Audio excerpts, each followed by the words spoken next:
kita akan membahas perkembangan kurikulum di Indonesia. Poin yang pertama yang akan kita bahas adalah pengertian kurikulum. Poin yang kedua adalah sejarah kurikulum di Indonesia. Pengertian kurikulum merupakan seperangkat atau suatu sistem, rencana, dan pengaturan mengenai bahan pembelajaran yang dapat dipedomani dalam aktivitas belajar mengajar. Intinya, kurikulum adalah rencana pembelajaran.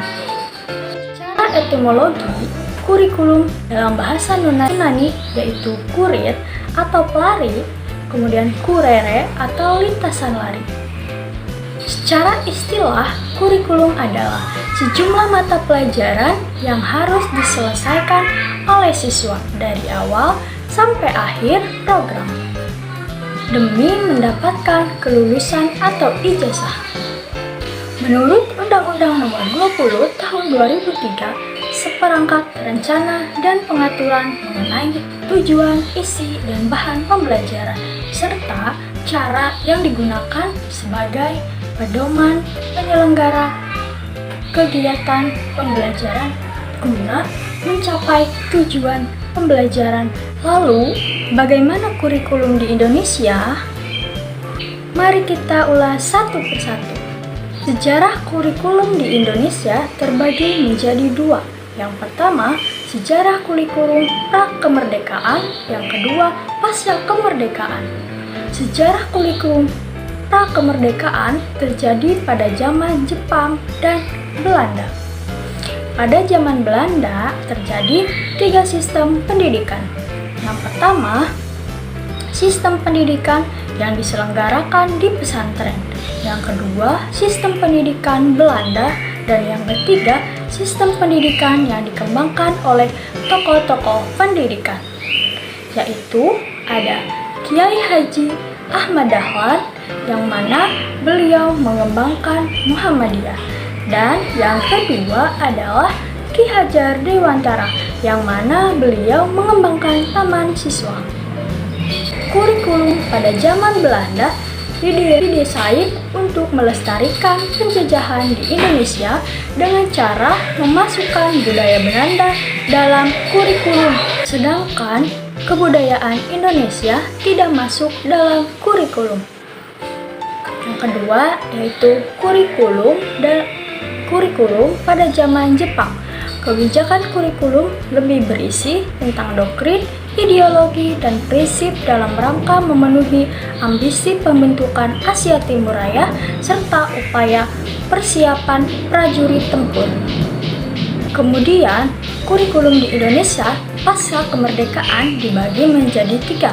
Yang pertama yaitu Orde Lama, yang kedua Orde Baru, dan ketiga Reformasi. Mari kita ulas satu persatu. Nah, yang pertama yaitu pada masa Orde Lama tahun 1947 atau Rencana Pembelajaran tahun 1947. Nah, kurikulum ini adalah kurikulum pertama setelah kemerdekaan, yang mana perubahan pendidikan bersifat politis dari orientasi pendidikan Belanda kepentingan nasional. Saat ini mulai ditetapkan Pancasila sebagai asas pendidikan dan membuat 2 hal pokok, yaitu daftar pelajaran dan jam pelajaran dan garis besar pelajaran. Serta kurikulum ini mengutamakan watak dan karakter. Lalu, kurikulum tahun 1950 atau Rencana Pembelajaran tahun 1950 muncul karena tuntutan undang-undang dan relatif sama dengan kurikulum 1947.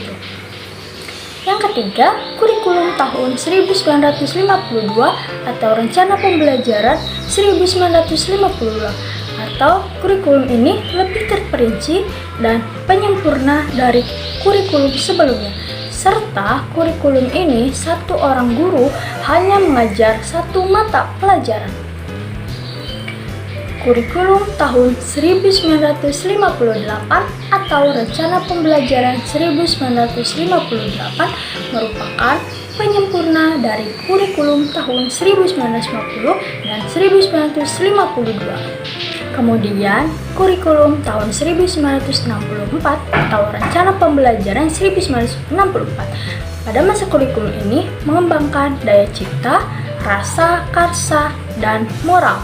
Dipusatkan pada kurikulum Pancawardhana, yaitu pengembangan watak, kecerdasan emosional, artistik, serta jasmani. Kemudian, kurikulum pada masa Orde Baru terjadi beberapa pergantian kurikulum, yaitu tahun 1968 atau kurikulum 1968 merupakan perubahan dari Pancawardhana menjadi Pancasila, diletakkan untuk menjadi manusia Pancasila yang sejati, kuat jasmani, dan mempertinggi kecerdasan jasmani, moral, budi pekerti, dan keyakinan beragama, serta fokus pada pengetahuan dasar, percakapan khusus. Nah, pada kurikulum ini bersifat politis, yang mana terdapat perubahan orientasi dari kurikulum Orde Lama ke kurikulum Orde Baru. Tahun 1975 atau kurikulum 1975 menekankan tujuan kurikulum lebih efektif dan efisien, di mana kurikulum ini diperinci dalam prosedur pengembangan PPSI. Namun, kurikulum ini banyak mendapatkan kritikan. Mengapa? Karena guru sibuk menulis rincian apa saja yang akan dicapai setiap kegiatan pembelajaran. Lalu, tahun 1984 atau kurikulum 1984, kurikulum ini mengutamakan pendekatan proses atau proses skill approach. Nah, metode pembelajaran menggunakan konsep CBSA atau dengan kata lain, siswa menjadi sibuk dalam pembelajaran karena siswa diberikan kesempatan untuk lebih aktif secara fisik, mental, intelektual, dan emosional di dalam proses belajar mengajar. Lalu, tahun 1994 di mana disebut dengan kurikulum 1994. Kurikulum ini beban siswa terlalu berat, merupakan kurikulum super padat. Kemudian, kurikulum pada masa reformasi terjadi perubahan kurikulum, yaitu kurikulum 2004, kurikulum berbasis kompetensi KBK. Pada kurikulum ini dititik beratkan pada kemampuan berkompetensi. Selanjutnya, tahun 2006 atau K2006 atau dikenal dengan KTSP.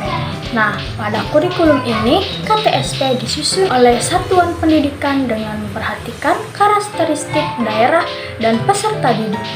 Dan yang terakhir, yaitu tahun 2013 atau kurikulum 13. Pada kurikulum ini, berbasis sikap, pengetahuan, dan keterampilan, serta dibutuhkan kompetensi akademik dan manajerial. Banyak sekali bukan perubahan di Indonesia, namun kurikulum terjadi pasti ada tujuannya, yaitu untuk menjadikan kurikulum lebih baik dari kurikulum yang sebelumnya. Mungkin itu saja yang dapat saya sampaikan. Semoga bermanfaat. Thank you for watching.